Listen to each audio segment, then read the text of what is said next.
Assalamualaikum warahmatullahi wabarakatuh. Perkenalkan, nama saya Meta Nurmalasari. Di sini saya akan mempresentasikan makalah saya yang berjudul Ghairu Wadi Al-Dilalah. Lafadz ghairu wadi al-dilalah adalah lafadz yang maknanya masih samar sehingga belum dapat dipahami secara langsung.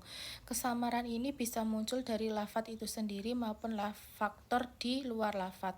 Akibatnya lafadz semacam ini tidak bisa diamalkan begitu saja dan membutuhkan penjelasan tambahan agar maknanya menjadi jelas.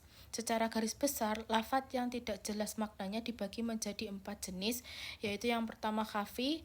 Khafi adalah lafadz yang maknanya samar karena faktor eksternal dan memerlukan penafsiran mendalam. Karakteristiknya meliputi makna tersembunyi dalam bahasa tergantung pada konteks histori dan budaya, serta merangsang berpikir kritis. Contoh dalil terdapat dalam surat Al-Maidah ayat 38. Tentang hukuman pencurian, makna lafadz pencuri menjadi samar pada kasus tertentu, seperti pencopetan atau pencurian kain kafan, sehingga memerlukan penafsiran lebih lanjut. Penerapannya dapat ditemukan dalam ayat-ayat yang menjelaskan sifat atau perilaku manusia secara tersirat. Yang kedua adalah muskil.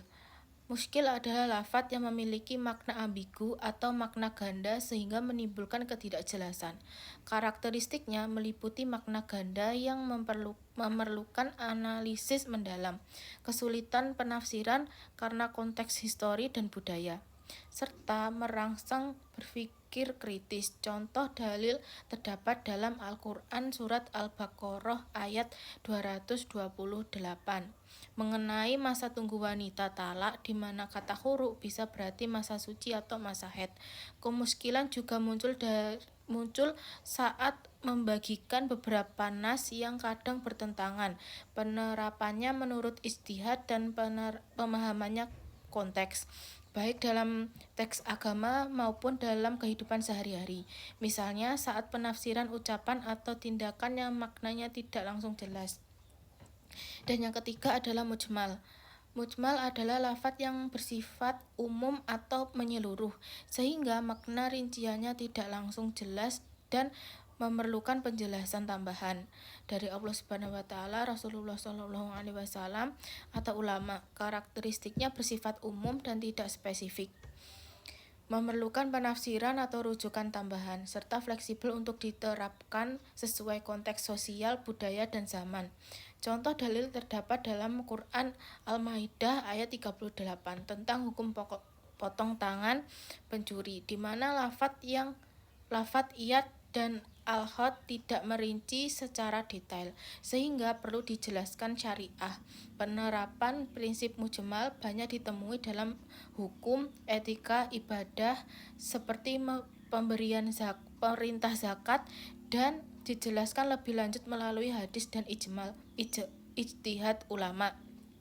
Dan yang terakhir adalah mutasyabih, adalah ayat-ayat Al-Quran yang bentuk atau bahasanya mirip, tetapi maknanya tidak langsung jelas, sehingga dapat ditafsirkan dengan berbagai cara. Karakteristiknya mengandung kemiripan atau keserupaan dengan hal lain yang menyulitkan pemahaman literal, memerlukan tafsir hati-hati dan mendorong sikap tawadhu dalam memahami sifat Allah. Contoh dalil terdapat dalam surat Al-A'raf ayat 54 tentang arsy Allah di atas air dan bersifat metaforis dan tidak bisa dipahami secara fisik.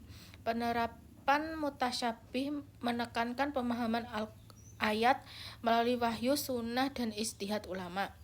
Demikian presentasi dari saya. Apabila ada kurangnya mohon maaf. Wassalamualaikum warahmatullahi wabarakatuh.